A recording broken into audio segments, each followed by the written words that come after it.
reunions? I know the last one was a couple of years ago in Brisbane, and if so, do you answer them all? There's been a smattering. There was one in 2002, which was a gig with Ultrasonic, which had done a gig with Ultrasonic in the 90s at some point, and they wanted to put together that bill kind of thing. That was kind of weird because it was kind of the lull of the dancing, and it was a younger crowd who didn't really understand Ultrasonic or us. I mean, we all had a great time, but it was kind of weird. But it actually feels like in the last 3 or 4 years, and it's quite possibly a generational thing, that a lot of the audience has gone through having kids and are coming out the other side and are starting to go, you know what, that was fun, let's go do that again. That's what we actually enjoy, and that's what it's definitely felt like in the last 2 or 3 years. There's a lot more people kind of coming up for air and going, no, this is what we want to do. And also I think there's a function in, not just in music, but in a lot of the arts and creative endeavours, and probably elsewhere as well, but that's the train that I inhabit, where once something's been, passes a 20-year point, there's a revivalism, that's perhaps not the right word, it sort of applies, but there's a looking back process, and if there's a possibility of then re-engaging that, then often it can happen. And what fascinates me is that the younger audience, how well informed they are about a lot of earlier music, in a way that, people like Noel and I obviously were always interested in a broad range of musical history and background to what we did, but the general populace perhaps wasn't quite so well informed, whereas now and again I think this is very much tied up with the internet and the whole way that information functions in the world, and information perhaps more, and knowledge subsequently. So you get kids who've got, I meet these youngsters who've got this insanely knowledgeable understanding of the history, and will come up with all this stuff, and I'm going, it's like...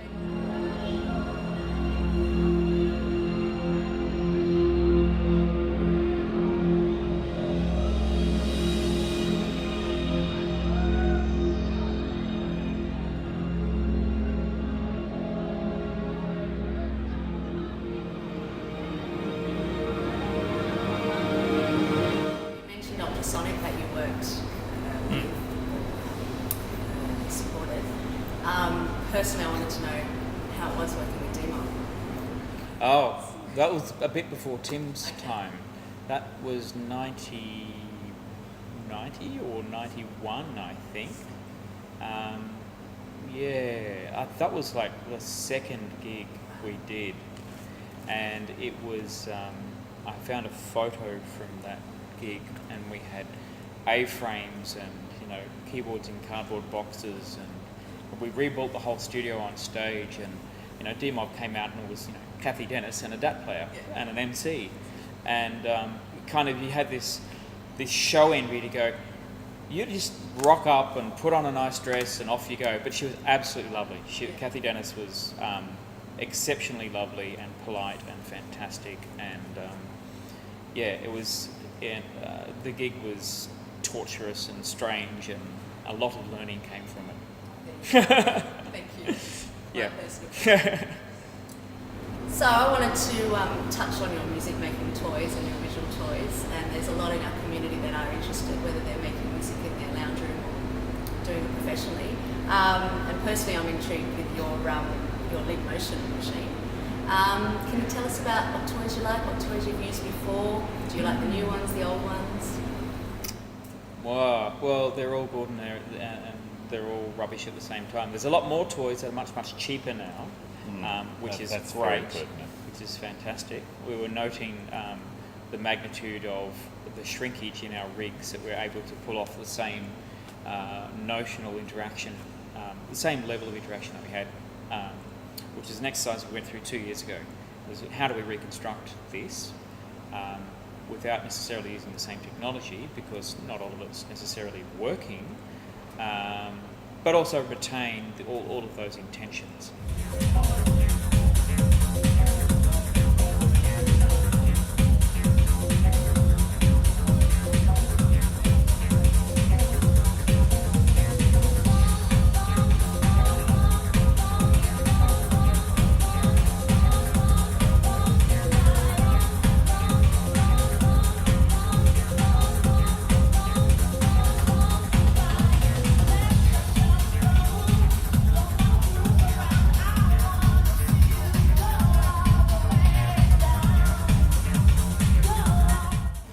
it's interesting as it's all evolved because, particularly from a visual and interactive point of view, the whole first period of Vision 4.5 used a Commodore Amiga-based system called Mandala, which, and I was talking with Dougie about this downstairs. He saw some of the installations back in the day that I did, I think at one of the Mardi Gras parties or something like that, or anyway, one of the big Warden parties, which I used to do a lot of stuff at, and and I was saying to him that there are still forms of interaction that system would do that there isn't a system around readily at the moment that will do it, and it's interesting how that even though the systems we are using now are much more powerful, they're certainly more resolute as well, but in terms of the breadth of dynamics and interface with interactivity and the types of interfaces that you can use, it's interesting that there are still some things that we were doing then that aren't, in terms of putting it out there on a stage, whereas other things have gotten very easy. But also what I was going to say is, and this is where the leap comes in, the unencumbered interface. And this is where Mandala used video cameras to derive complex control information, because it was an unencumbered interface and you didn't have to strap stuff on or move physical objects, which isn't to say that we don't both move physical objects, whether it's keyboards or knobs and faders and stuff, but that sort of gets a bit boring for an audience. So we always wanted to extend it beyond that. Really, doesn't it? So what Leap does, it's sort of like, in some ways, it's like a contemporary theremin in that it creates an unencumbered interactive zone of space. So it actually projects an invisible, highly resolute, three-dimensional infrared grid that automatically recognises your two hands, not just a separate left and right hand, but the gestures and the position of your hand and its distance and location, but also pitch and yaw and all of those things, and different gestures can trigger different things. So, and then from that control information, we can then do whatever the hell we want.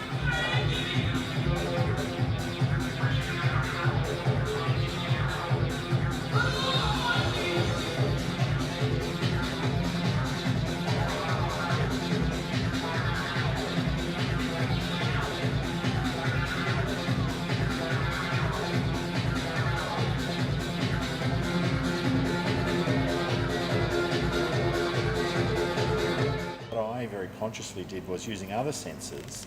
I've got a couple of other sensors that allow me to do much bigger gestural things, so that I can actually do something that's a much more demonstrative thing on stage. And and we were always into dancing around, so a bit of, so even though my ankle's not so great as but I can still jump around a bit and wave my arms around, as we all love to do in this culture. So it's gone from dance music. So it's gone from a full body style interaction to an upper body interaction. Yeah, but, and we're still fine. using cameras as well. Yeah, but and we're not as young as we were, so we can't jump around quite as much as we used to either, perhaps. But with the music making gear, there's that miniaturization that's gone on, and it's gone past, computing power's gone many times past the point of being able to do that successfully, which is great. I mean, I still have my favourite devices, the K2000, the 303, which just have to be there because nothing else makes those sound, and have them running live, and they're the key points where key instruments I would interact with. So I still do that, and I have to have them. I can't get rid of those. Whereas in my world, in the world of vision, it's much easier to get that 8-bit look, and Mandala was an 8-bit system. So it's much more easy for me to use, and I use a object-oriented programming environment called Isadora predominantly, that I then create instruments within, sonic, visual and interactive, all sort of mashed in together, which in the instance of Vision 4.5, Noel is sending control information to, so we're swapping, so it's a two-way control information path. But unlike you, I can sort of simulate the 8-bit look pretty well, actually. I actually sort of, rather than going for that highly resolute look that the system is capable of doing, I very purposefully and stylistically to sort of, again, keep what we do historically contextualised.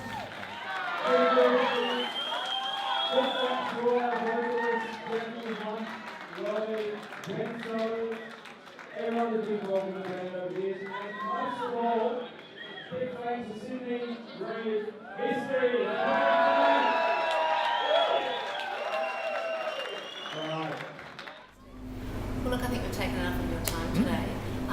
Again, you're absolute legends in our Australian scene, and hopefully it goes on and on and on for you. Congratulations and thanks for joining us today. Thank you very much. Thank you very Well, much. thank you very We're much for totally having looking us. forward to it as well. Yeah, Thank you. great.